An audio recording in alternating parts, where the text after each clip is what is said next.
పరిశుద్ధుడైన యేసుక్రీస్తు నామమున మీ అందరికీ శుభోదయం. నేటి యొక్క వాగ్దానం యెషయా గ్రంథము 41వ అధ్యాయం 12వ వచనం. నీతో కలహించు వారిని నీవు వెతుకుదువు కానీ వారిని కనులేక పోదువు. దేవుని యొక్క ప్రవక్త అయిన యెషయా గారి ద్వారా ఆనాటి ప్రజలకు అనేకమైన సూచనలు మనము చూస్తూ ఉంటాం. అనేకమైన మాటలు ప్రభు ద్వారా తెలియచేయబడుతూ ఉంటాయి. కొన్నిసార్లు మనము కోపోద్రేకం అవుతూ ఉంటాం. కొన్నిసార్లు మనం పగ తీర్చుకోవడానికి మనము ప్రయత్నం చేస్తూ ఉంటాం. కానీ అనేక సార్లు దేవుని యొక్క వాక్యం హెచ్చరిస్తుంటది, పగ తీర్చుకుంటా మనుషుల యొక్క పని కాదు, ఆ దేవుని యొక్క పని. అందుకే ఇక్కడ దేవుని యొక్క వాక్యం చాలా చక్కగా తెలియజేస్తుంది. ఎవరైతే అంట నీతో కలహించు వారు నువ్వు ఎదుగుదు కానీ వారు నువ్వు కనుగొనలేకపోదు. ఒక విధంగా మనతో ఎవరైతే వ్యతిరేకంగా ఉన్నారో వారి పక్షంగా మనం ఏం చేయాల్సిన అవసరం లేదు అనిపిస్తుంది.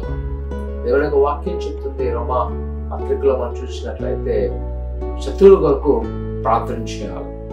ఎందుకంటే అది ఆయన పని, అది మన పని కాదు. మన పని అంట ప్రార్థన చేయడం.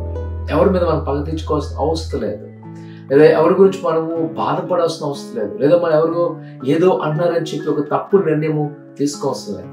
ఎందుకంటే ప్రభు అంట వారిని మనకు అప్పగించలేదు.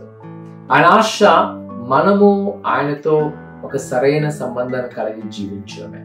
ఈ రోజు నీ శత్రువుని వెతికే బదులు ప్రభు దేవుని వెతుకు, ఆయన నీకు దొరుకు. ఒకవేళ నువ్వు ఈ లోకపరమైన వారు అపహాసించారు, హేళన చేశారు, వారి వెనకాల పరిగెట్టినట్లయితే మనం ప్రభువుని విడిచిపెడతాము.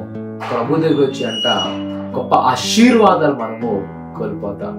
కావున ప్రియ కుమార కుమార్తె, ఈ ఉదయ కాల సమయంలో నేను బాధించే వారిని విడిచిపెట్టు, నేను హేళన చేసే వారిని విడిచిపెట్టు, కేవలము ప్రభు యేసును కనుగొను, ఆయనకు దొరుకును, ఆయనను ఆశీర్వదించు. ప్రార్థన చేసుకుందాం.